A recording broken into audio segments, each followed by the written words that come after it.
Assalamualaikum. Selamat pagi adik-adik. Ketemu lagi bersama Kakak Ainul Yakin Muslimin NPM 03011015. Hari ini kita akan belajar bersama, tetapi sebelum belajar jangan lupa untuk berdoa. Mari kita berdoa. Ya, doa selesai.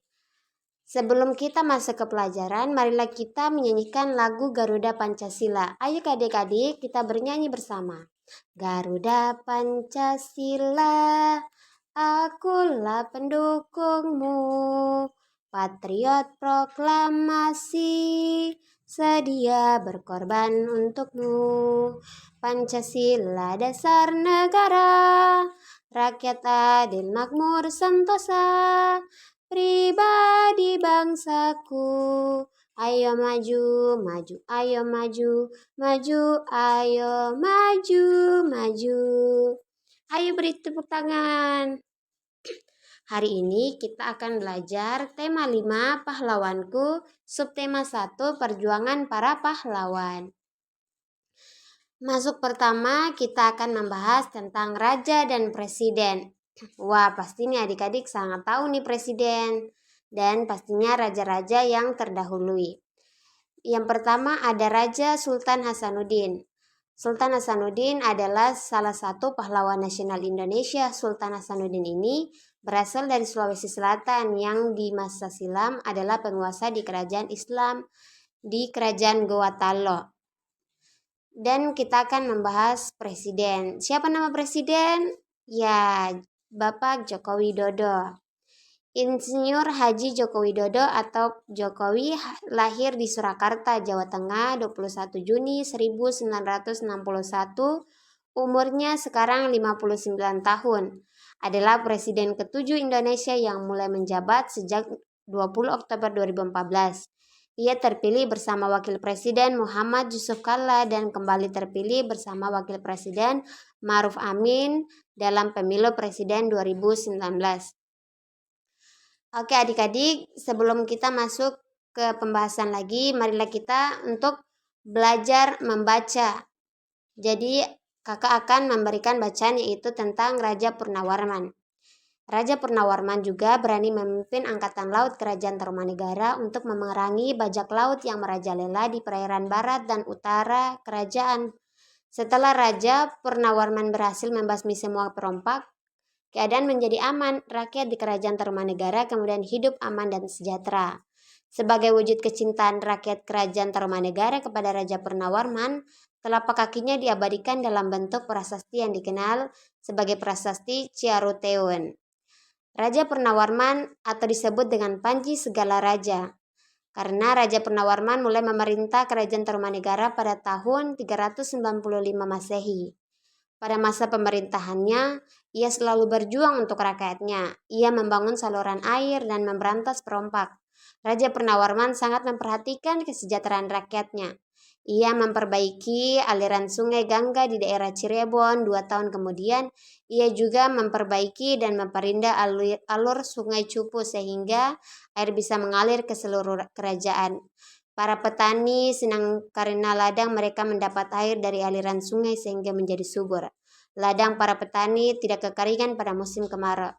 Jadi kesimpulannya Raja Purnawarman ini sangat yang kita bisa ambil sifat kepahlawanannya yaitu karena dia suka membantu, saling menolong. Ya adik-adik, adapun berikut adalah beberapa tokoh dan peninggalan kerajaan pada masa kerajaan Hindu-Buddha dan Islam. Yang pertama yaitu ada Sultan Iskandar Muda dari Kerajaan Aceh yang berada di Aceh. Yang kedua Sultan Hasanuddin atau Ayam Jantan dari Timur, Kerajaan Gowatalo yang berada di Makassar. Yang ketiga Raja Balaputra Dewa. Nama kerajaannya itu Kerajaan Sriwijaya yang berada di Riau. Yang keempat Mahapahit Gajah Mada dan Raja Hayam Wuruk Kerajaan Majapahit. Adapun peninggalannya itu prasasti Ciaruteun, peninggalan Kerajaan Tarumanegara yang berada di Bogor. Wah, banyak sekali ya adik-adik kita sudah pelajari tentang sultan, peninggalan-peninggalan. Sekarang kita akan masuk ke materi matahari dan cahaya. Matahari memiliki cahaya yang paling kuat. Matahari merupakan sumber utama cahaya. Cahaya adalah sesuatu yang akrab dengan manusia. Cahaya membantu manusia untuk melakukan banyak hal aktivitas di dunia ini. Dengan cahaya, kehidupan manusia menjadi lebih bermakna.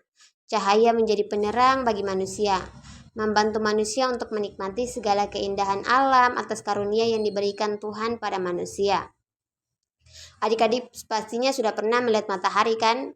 Dengan mata telanjang bisa keluar saja dan melihat matahari secara langsung. Ya, kita masuk ke sifat-sifat cahaya. Ada beberapa sifat cahaya. Yang pertama yaitu cahaya merambat lurus. Jadi percobaannya menggunakan 3 karton tebal dan lilin, lubangi bagian tengah ketiga karton tersebut, letakkan karton-karton dan posisi 3 lubang tersebut sejajar dengan cahaya lilin tepat di belakang lubang. Perhatikan apa yang terjadi, lalu coba menggeser posisi setiap karton sehingga setiap lubang menjadi tidak sejajar. Jadi adik-adik, jika lubangnya berada sama, pasti cahayanya tetap merambat lurus. Tetapi jika salah satu karton yang digeserkan, maka cahaya tidak akan merambat lurus ke depan. Ada juga cahaya menembus benda bening. Cahaya menembus benda bening ini seperti di kaca. Pada saat kita memberikan cahaya kepada kaca itu pasti akan tembus karena itu adalah benda bening. Yang ketiga, cahaya dipantulkan. Cahaya dipantulkan ini seperti kita memberikan cahaya kepada cermin ya, karena pada saat kita memberikan cahaya kepada cermin pasti ada pantulan. Yang keempat, cahaya dapat dibiaskan. Coba adik-adik bisa mengambil sebuah gelas dan mengisi gelas itu air dan menyimpankan ballpoint atau pena. Dan melihat bagaimana apa yang terjadi, pasti pena tersebut akan terlihat bengkok. Karena itu maka disebut dengan cahaya dapat dibiaskan. Itu saja adik-adik yang bisa kakak sampaikan. Sampai jumpa kembali. Wassalamualaikum warahmatullahi wabarakatuh.